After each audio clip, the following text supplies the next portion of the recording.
All right, I'm the Flat Rate Master, and today we're talking about making sure you get paid right on flat rate when it comes to stacking labor. All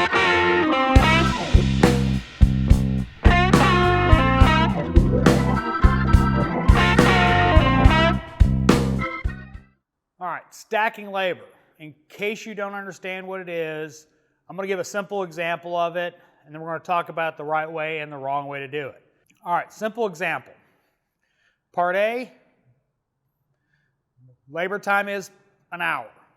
Part B is 2 hours. To do both of them, should pay 3, right? Except in the labor guide, Part A has to come off to do Part B, so no, you only get 2 hours for it. That's a simple example. Rarely in the real world is it that simple. Rare is it for it to have 100% overlap. Usually you're going to have a lot lower percentage of overlap, so chances are a lot of techs are getting screwed on that. Now, here we're going to give a real world example. 4-cylinder valve cover, pays an hour. To do the spark plugs on that car, pays a half hour. Well, you've got overlap as far as you have to take the coil-on plugs off to do the valve cover, but there's no overlap to do the spark plugs. Just pulling the valve cover off, requires you to remove the coils. So what's right? Is 1 hour right and you just do the plugs for free, or 1.5 right and the customer kind of gets, well, screwed a little bit? My answer on that job would be like 1.2, because really, how long does it take to replace 4 plugs? You get a little extra, customer's not getting screwed, win-win for everybody. That's the thing about stacking labor. You need to do it so everybody wins. The customer's not getting screwed, and you're not getting screwed. That's the big one when it comes to labor. It's called a labor guide for a reason. When you look up your labor times, you're writing your tickets up and you're looking at what the procedure is, and you know, depending on the shop, you might write down your labor times, you might hand it over to the service writer, whatever. They may do the times or whatever, but if you're not getting paid right, you're screwing yourself. And the guys up front may not be doing it deliberately, maliciously, they just don't know any better.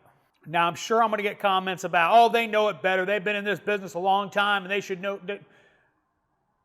Okay, they're lazy. They may not think about it, whatever. Make sure you get paid right. Now, it may sometimes require some negotiation with the service writer to go, yeah, but I got to do this. You know, yeah, I got to take that part out, but I got to do this and this and this. I should get paid extra for doing that, that, and that. Side little rant, by the way. I don't understand why, let's say a ball joint pays an hour and a half to do on one side, but 2.6 to do both. There is zero overlap other than pulling it on the lift and putting it up in the air. Zero overlap, but yet you get labor time cut. Just a little side rant on labor times as far as overlap, which is a nice little tie into the video, but yeah, I mean, it's like, why the cut in time just because you have to do both? When you're looking at how you're pricing out a job, look at the overlap and figure out what's fair to you and the customer. Let's be honest. You may not believe in karma, but chances are if the customer feels like they got ripped off, they're not coming back to your shop. We want our customers to come back, feel like they're getting a good value for the work we perform. So be fair to them, but also be fair to yourself. We all are here to make money and not rip people off. So make sure you charge appropriate amount when you stack labor. Don't hurt yourself, don't hurt the customer. You like the video? Give me a thumbs up. If you want to see more videos like this, subscribe. Make sure to hit that bell notification so you get notified when I put out a new video. you didn't like the video, give me a thumbs down. Maybe you want to stack labor and screw the customer. Comments are always appreciated.